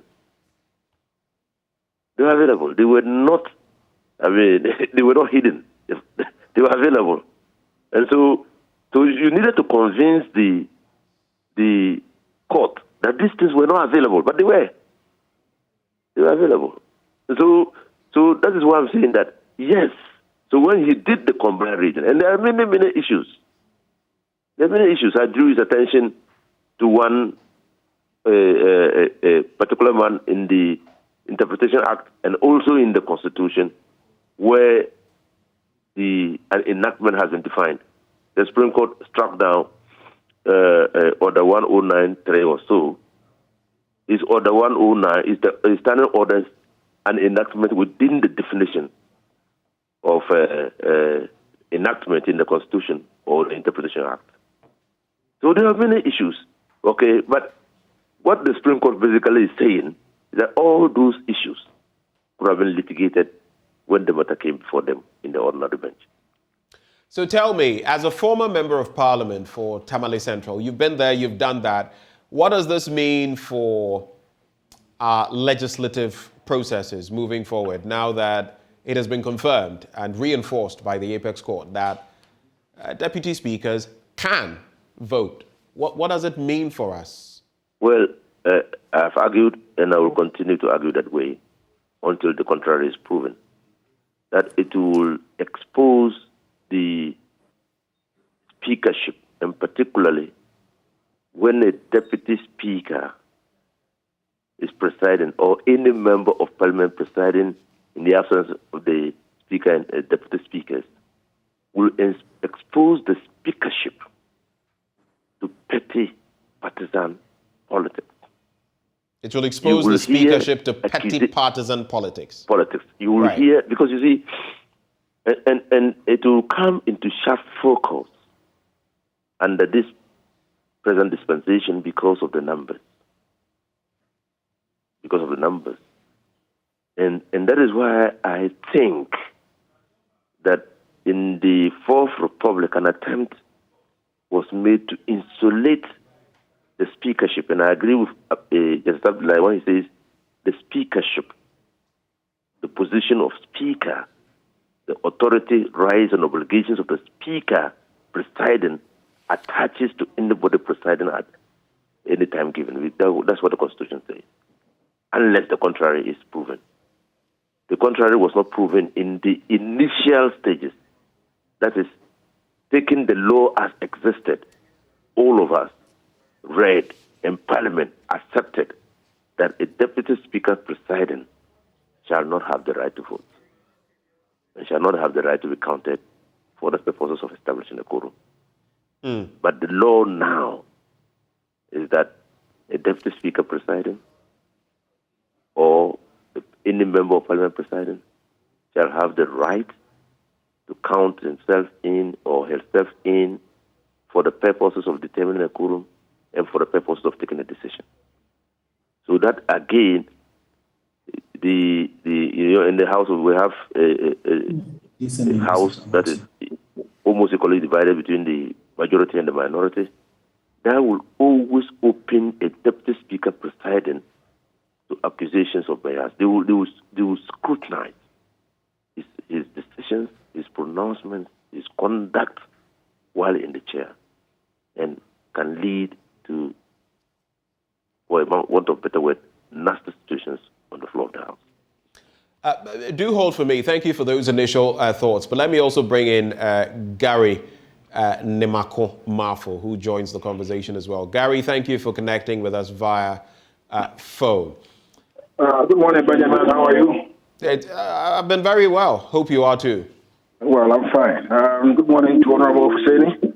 Good morning, Gary. I couldn't listen to Jas Abdullah, but I've had a bit of listening to at least a part of Honorable Husseini's day, and they are very erudite statements of the law. Now, let me make the point that the constitutional threshold, or even under the Courts Act, to be able to have the Supreme Court to overturn this earlier decision, that's the ordinary decision. Right. It must be very clear. Two main grounds. One, you must demonstrate that there is some error of law which has occasioned the miscarriage of justice by the ordinary panel. Right. And probably you might have maybe gotten new and evidence which were unavailable at the time when you argued the earlier application. Now, these are the prerequisite conditions to enable a court to entertain a review application. Now, if you are unable to meet these two minimum thresholds, the court will not even entertain application at all. I have had the benefit of going to the Supreme Court, review applications, and all of them have failed. Because they will tell you are seeking to use the review process as an appeal process. Review is not an appeal. Right. Review is review. So it is not an easy threshold to meet. Right. But what is it that we are discussing here? A deputy speaker of parliament, in my view, is not the speaker of parliament. The speaker of parliament is not elected upon. The speaker of parliament does not represent any constituency. A deputy speaker of parliament represents the constituency. And therefore, he has to get up to vote on any matter in parliament. And I hold the humble view that the mere fact that the deputy speaker is presiding temporarily in the absence of the speaker does not disable him from voting or does not make him a non-MP. You recall that Honorable Doajaho had to be made Speaker of Parliament.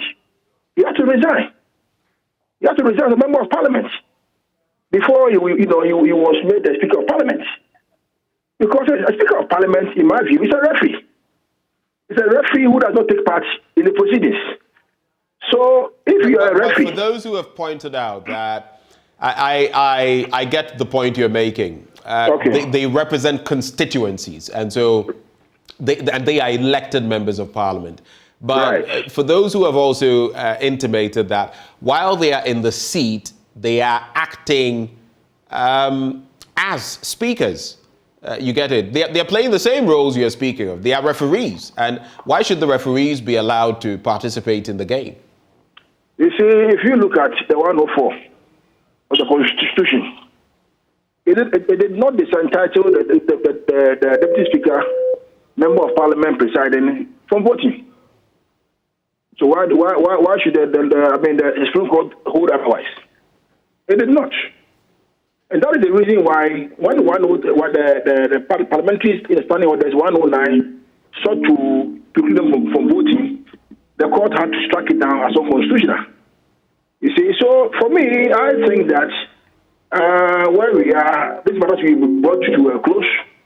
Abdullah, he has done very well by going to the Supreme Court to seek clarity on this particular matter. And I think that is how every citizen ought to do. If something is happening and we are at the crossroads, we don't know exactly where the law stands, it's important that we go to Supreme Court for interpretation and an enforcement thereof. But that is the way I see it. That is the way I see it. I think the matter has been foreclosed.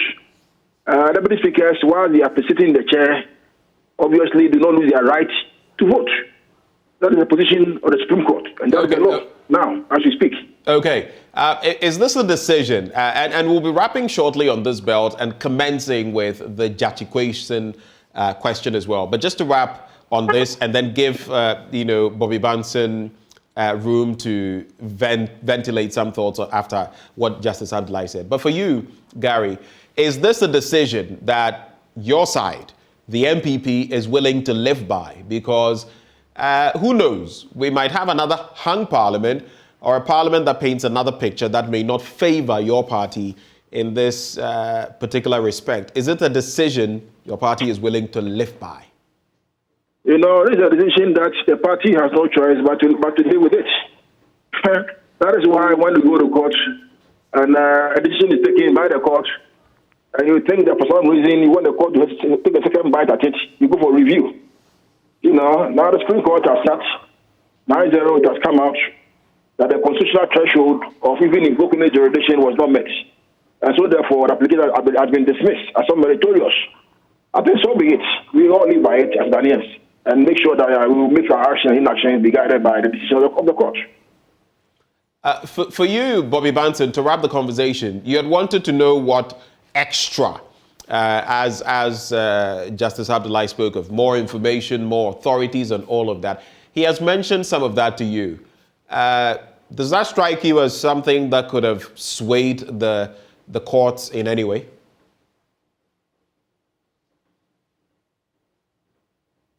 Ben, was that to me? Yes, to you, Bobby Banson. The line dropped, so if you could repeat your question. So I was just asking, initially you were curious about what exactly Justice Abdullahi had added to his petition to give it merit. And he spoke about some of that, talking about more authorities and more information that he added. Though we do not have the precise reasoning of the court, does that strike you as something that could have given more merit to his case? If I heard most of the things he said, he was making reference mainly to laws that he thought that the Supreme Court did not, and I stand to be corrected, did not avert their minds to when they delivered their decision. True. So it's not like there were new facts. It was laws that the Supreme Court did not refer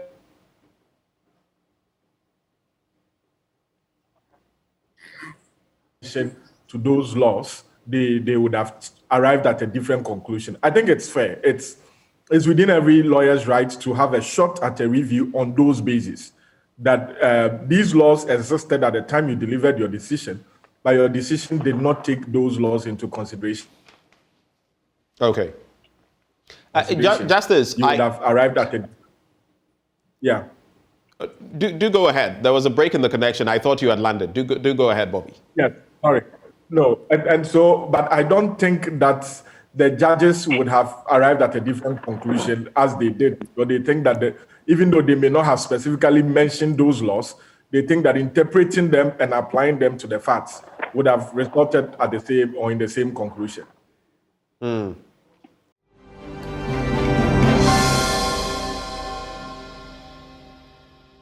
All right, so let's move to the next belt of our conversation. I mean, this review has been signed, sealed, delivered by the Apex Court. But let's talk about the Assin North seat. So we've had the initial decision, from the Cape Coast High Court through the Court of Appeal stage. And Bobby Banson, you heard the other time when we had this interaction, the clarity that was given you. And now landing with a substantive case at the Apex court. Justice, maybe before you take leave of us, I want your take on this as well. James Jachikwason is back in court for two reasons. He wants the injunction imposed on him in terms of not performing his parliamentary duties revoked, so to speak. And he also wants the substantive case against him at the Supreme Court thrown out. Looking at all that we've seen up to this point, how do you feel this is going to pan out? I mean, is it going to be any different, the decisions that the courts have given as of this point? And how possible do you feel the revocation of the injunction is?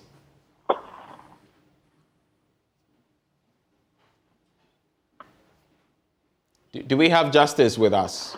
Yes, I'm here. Sorry, I didn't know it was in reference to me. So that question was for you. Oh, very good. So can you then repeat the question? Because I thought we were still dealing with just like with Attorney General. So we're done with your case, the review case, and we're moving on to the next leg, which has to do with the James Jachikwason bit. I'm saying that on the back of what has happened from the High Court to the Court of Appeal to the Supreme Court, with all that we've seen, and now with the positioning of the legal team for James Jachikwason, that the injunction against him in terms of performing his role as a member of Parliament should be overturned, and then again that the substantive case at the Supreme Court should be thrown out. I mean, when you digest the issues, what do you see happening? I don't want you to shoot the court in terms of what they will do, but looking at all that we've seen so far, is this something that likely could lead to any overturn? If you look at the antecedents of Mr. Kweson's case, Honorable Kweson's case, it looks to me that almost all the foundations have fallen. And so it will be very difficult to put something on nothing. I think it's a very difficult case at this moment. If you remember, I strongly urged that they file the review of the injunction application, because in my mind, I could not really understand the basis for the Supreme Court's decision to injunct a member of Parliament from performing his constitutional obligations. I still stand by that. I think it's not a good practice. I think the Supreme Court could have done way better in that by maybe probably laying down the necessary principles that would guide all of us going forward. Because really, I seriously think, if you look at our constitutional history, hardly would you find the Supreme Court injuncting a constitutional body from performing its constitutional mandate, or indeed any other court. It hardly happens.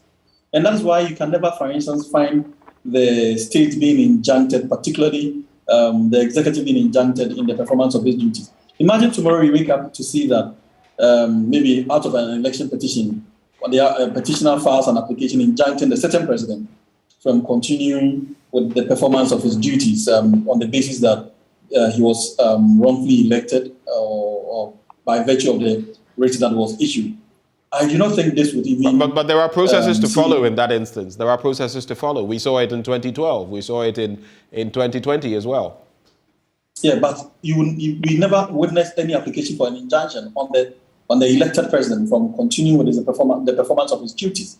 So my question is, let's just imagine the possibility of that happening in future, and the petitioner filing for an injunction on the elected president on the basis that the election was wrongful, and so on the basis on that ground, his continuous performance and existence in the office being illegal, he should not be allowed to perform his constitutional mandate as a president. I think, if you can fathom some of these possibilities and come to a particular conclusion, then you should understand my position that injuncting a member of Parliament from performing his constitutional obligation is something that you easily not give in, at least not on the basis of he being an unlawful candidate in that office, and once again, this being a review application, I was in court yesterday when the case was called, and his lawyers were present, the AG and everyone else was there. It was obvious from where I said that it's a very tall order for the applicants in this case, and it makes it's even more difficult because the appeal that was filed was thrown out, and so it's not going to be that easy. We cannot guess what the Supreme Court will be coming out with, but I would hope that the Supreme Court comes up with a reasoned decision that would be of immense help to all of us going forward, particularly as a guide on some of these matters I'm raising. Because I know tomorrow, based on this questions case, there would definitely be, if we happen to have an election petition, an application to restrain the president. It's going to happen one day in this our republic. And it's going to be a very difficult decision for the Supreme Court to make, particularly when they have already made this injunction application. But this is going to be a precedent for future applications on constitutional bodies, particularly members of the executive and the legislature. So it is the reason why we must be guided by the Supreme Court in future applications with this review, so that they can give us something solid for us to be guided by. All right. Justice Abdullahi, thank you so much for joining us for this conversation this morning. We are immensely grateful for the time you spent with us. Absolutely. For God and country always. Thank you. I'll come to you, gentlemen, Gary and Inusa Fusedi. But first, let me do lawyer Bobby Banson, who I know you have to take leave of us shortly. So, Bobby, your quick take on this matter, the two-pronged matter of the injunction that Judge Equason wants lifted and the substantive case at the Supreme Court that he wants thrown out. Your quick reactions. I because of the internet connections, I've had to put off the video for some stuff. Understandable. I don't know if it's better now. I have seen the process that has been filed. Right. Invoking the inherent jurisdiction of the Supreme Court. I've been going through the Supreme Court rules. I want to find. I'm not sure if it's the best approach, because the rules of the Supreme Court sets out the way in which you can even challenge the jurisdiction of the Supreme Court. You would have to file your defense memorandum of issues would come out, and if there is the jurisdiction of the court, it's not treated like the High Court where you can bring an application to invoke the jurisdiction. And so I want to... Hello, Bobby.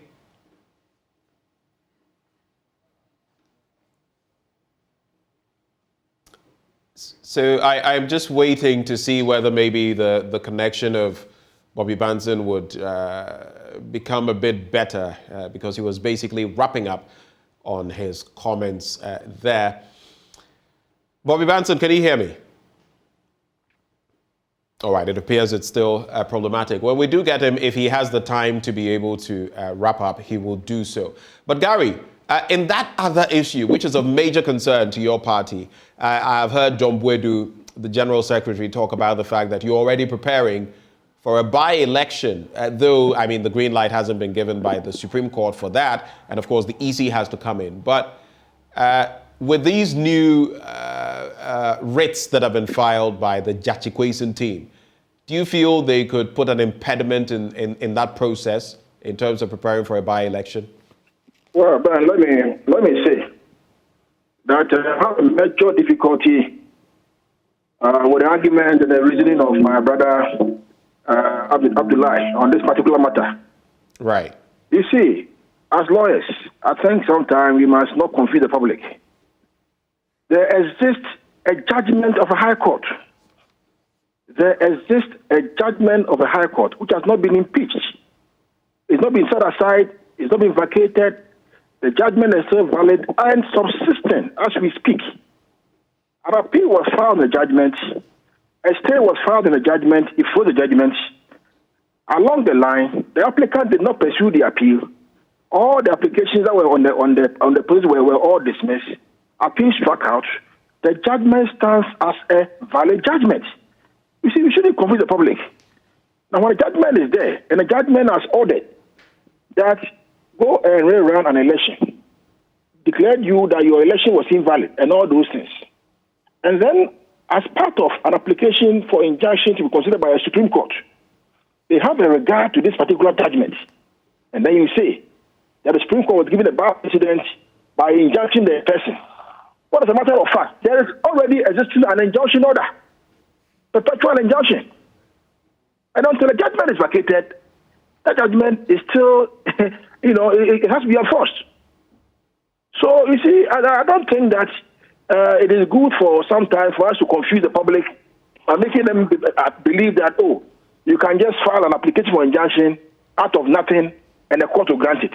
I don't think you should confuse the public at all. And then you say that, in future, somebody will file for presidential petition and then will bring injunction to enjoin the president. This case is a different matter. There is a valid judgment. So please, we shouldn't confuse the public at all. Now, I have always maintained that nothing stopped Mr. Kwesi and his lawyers from pursuing the appeal at the Court of Appeal. So if for some reason we didn't comply with the conditions of an appeal has been struck out for non-compliance, why do you turn around to blame any other person? By you don't blame your lawyers who were supposed to have filed your documents for you to pursue the appeal at the Court of Appeal. So you see, some of these things, really, I don't think that we have to, confuse the public at all. It must be very clear for everybody to understand that as it stands, there already exists a valid judgment of a high court. So for you, as far as you are concerned, these new rates will fail in court? Say it again. So as far as you are concerned, these new rates will not amend anything. They will not change anything. In fact, they will fail in court. Oh, I can never say that. Don't be putting words in my mouth. I'm not a judge in the Supreme Court. I'm only posing a question. I am saying... No. I'm not one of the people that want to always overreach a court of law and make predictions before the time. You understand the thing? Right. If you have a case in court, you file a process before the court, you go and defend the matter before the judges. If you go and they agree with you, that is fine. If you go and they don't agree with you, it's another matter. All right. You see? I think he's having his day in court. Right. I think pursue all that you pursue in the court. At the end of the day, if the court should come with a decision, that should be it. That is all. But as it stands now, the status quo now is that there exists a valid judgment of a high court, which has not been impeached. It's not been set aside, it's not been vacated. You see, and you cannot choose which judgment to obey, which not to obey. You cannot choose that I will obey here and I will not obey here. No, you can't do that. You see, so it is very clear. So when you are trying to explain to the public as a way of a public education, and then you say that, somebody will file a petition and bring an injunction on the back of it, as if the injunction is brought upon nothing. No. I think we should try and let the public know the status quo as it stands now.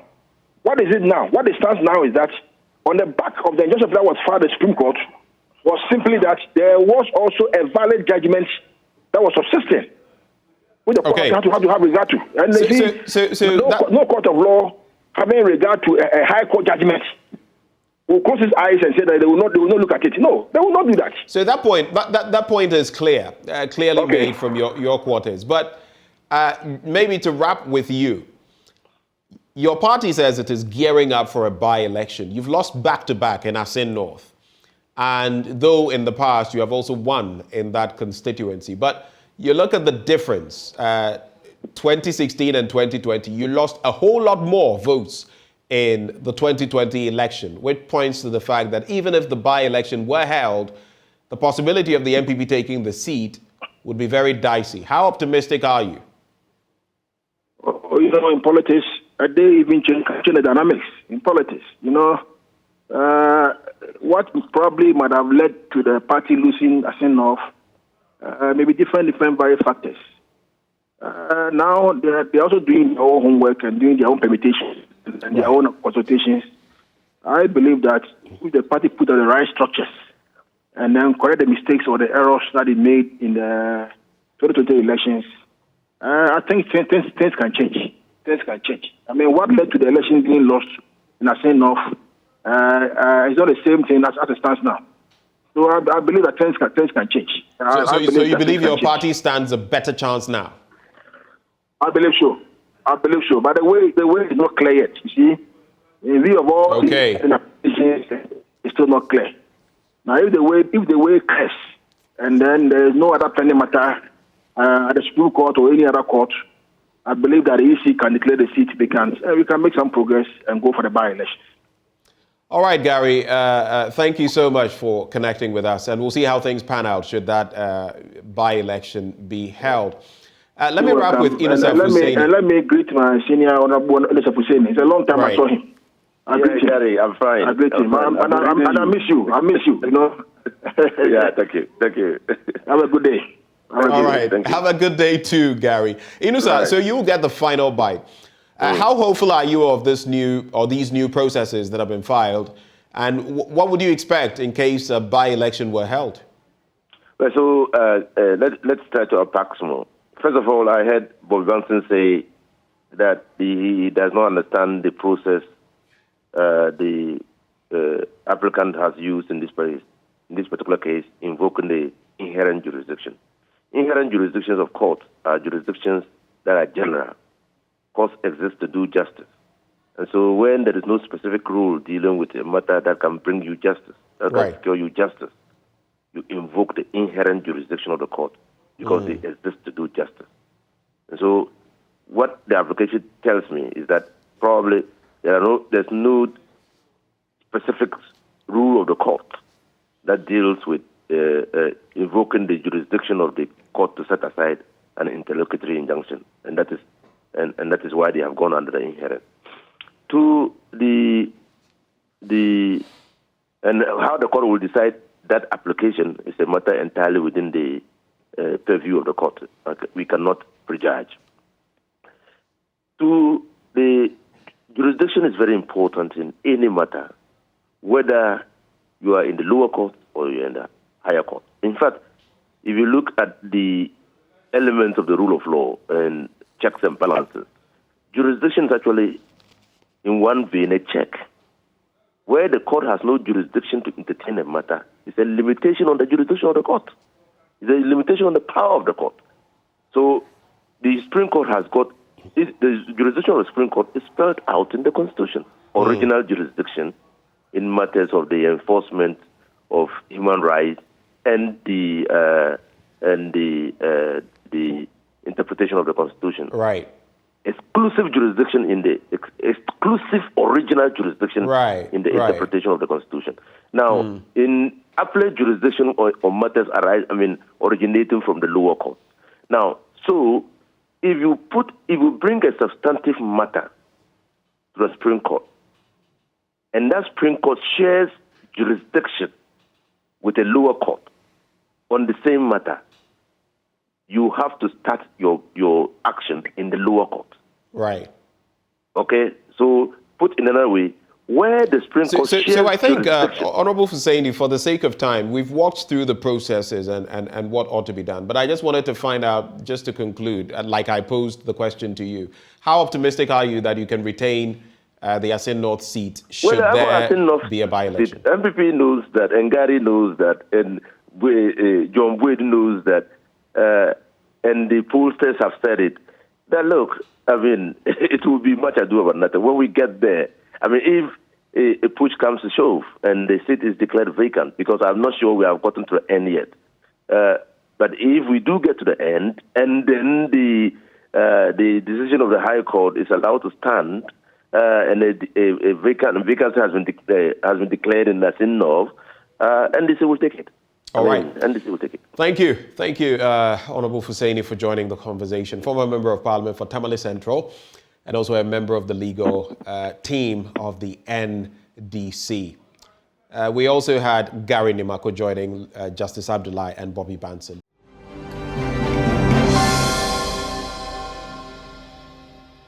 But up next, as we conclude on the AM show, COPEC has been warning of likely diesel shortages on the market following maintenance works on the combined buoy moorings, which has affected cargo dislodgement for about a week. Let us hear from Executive Secretary of COPEC, Duncan Amwa, who now joins the conversation. Duncan, a very good morning to you. Thank you for joining. Ben, good morning, and thanks for having me. Great. So we've been hearing in recent days, I heard you yesterday talking about diesel shortages that may not be so big to be so much on a national scale, but why are we here? Well, Ben, so Ghana currently operates what you will call the conventional buoy mooring or the combined, whichever, the multi-point. And that is where the cargoes or vessels that would need to berth and discharge fuel would have to be stationed at and discharge. We've had certain agreements or undertakings with Trafigura in the past, right, which allowed them some exclusivity in that enterprise. And so we've not been able to allow other operators or even the state itself to build another of the CBMs. And it's been the call of some industry person that we need a second or even a third CBM in order that we do not solely depend on, the single point entry CBM at the Tema Port Enclave. Unfortunately, that CBM has had to undergo some maintenance work for some 2-3 weeks now. And so what that meant is that the stock that has had to run in the system, the depot stocks that they had available, yesterday it was getting quite alarming when the drivers and those who actually go to cart fuel across the country had to stay home. Quite a good number of them, simply because they could not get the product to take around the country. So as I speak with you, the challenge out there at some pumps is that you might drive and simply not find diesel, and it was creating quite a bit of panic. So we had to delve in and ask questions. The answers we got was that the maintenance works that had to be carried out are done, and there are quite a number of vessels waiting to actually discharge products into the depots or into the country. And so it shouldn't be a source of panic. Everything will be restored before the weekend. But this is just to say to anybody that probably is finding a challenge assessing particularly cargo or diesel, that there was a challenge with the discharging point, and that has been almost fixed, and soon supplies could be restored to normalcy. Benjamin. All right, so just to conclude, this is not a major situation. It will soon be rectified. And again, it is not going to affect diesel prices, is it? Well, that will be another conversation, but this is something that we need to draw the attention of authorities to ensure that the country does not continue to depend on this single source SBM. It is quite not good enough. And for your petroleum security and any other thing, if the single source SBM has a challenge, that probably could go for longer than what we have just recently witnessed, then it means that there cannot be any fuel coming to the country except probably through our borders from other countries. That is not good enough, and whatever agreement that the AG would have to review in order to allow other private persons and the state itself to construct a second or a third, CBM, the better for the country. It's quite a dangerous situation where you have only a single source that allows product into the country. The problem has been rectified, but there's still even a bigger problem of still operating from a single source point where vessels can discharge products into the country. That would ought to be rectified sooner than later. Benjamin. All right, so we need multiple source points, not just one. Thank you, Duncan, for joining us for this all-important conversation. And we'll keep our eyes on that situation to see how things pan out in the coming days, like you mentioned. But do have a good day. Very well. All right. And that is Duncan Amwa, executive at COPEC. Right before we go, we're going to take a bit of a break, but I thought I would sneak in this bit. Interestingly, going back in history, on this day, on the 27th of this month in 1972, we lost to cancer the Osajefo himself, Dr. Kwame Nkrumah. He died in Bucharest, Romania. On a day like this, and where we find ourselves as a country, important to remember our fallen heroes. We'll be right back after the break.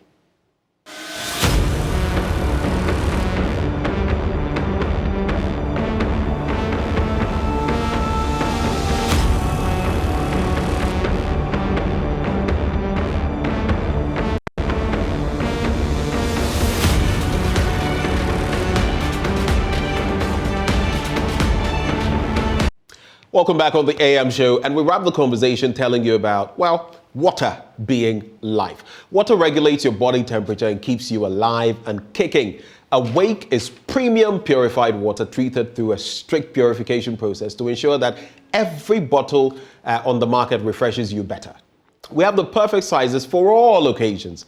330 ml and 500 ml bottles to fit your pockets and bags, 750 ml for the heavy drinkers, and for those who always want more, like me, 1.5 liters. We have introduced our special 19-liter jars for offices and homes as well. Now you just need to stay awake with Awake Purified Drinking Water wherever you go. So come on, grab a bottle of Awake Water and get quality hydration. Awake Purified Drinking Water, one for life. Remember, for every bottle you purchase, an amount is donated to the National Cardiothoracic Center. It's produced by Casa Preco. For bulk purchases, please call 0262 351 251. Let's talk money and taxes. Did you know that the income of a young entrepreneur from some selected businesses is exempt from tax for 5 years? Any young entrepreneur engaged in manufacturing, information and communications, technology, agro-processing, energy production, waste processing, tourism and the creative arts, horticulture and medicinal plants does not need to pay income tax on these activities for the first 5 years of operation. A young entrepreneur engaged in a business that enjoys an initial 5-year concession benefits from the following applicable tax rates for an additional 5 years. Let's take a look. Accra and Tema, you enjoy 15%. Other regional capitals outside the 3 northern regions, you enjoy 12.5%. Outside the other regional capitals, it's at 10%, and for the 3 northern regions, it's pegged at 5%. If you want further clarity, more information, reach out to your nearest GRA office. Ghana Revenue Authority, integrity, fairness, and service. And that's how we cap off the show on this Wednesday morning. It's been a pleasure being here. My name is Benjamin Akakpo. Look forward to our major bulletins at 10 and at noon. Good day.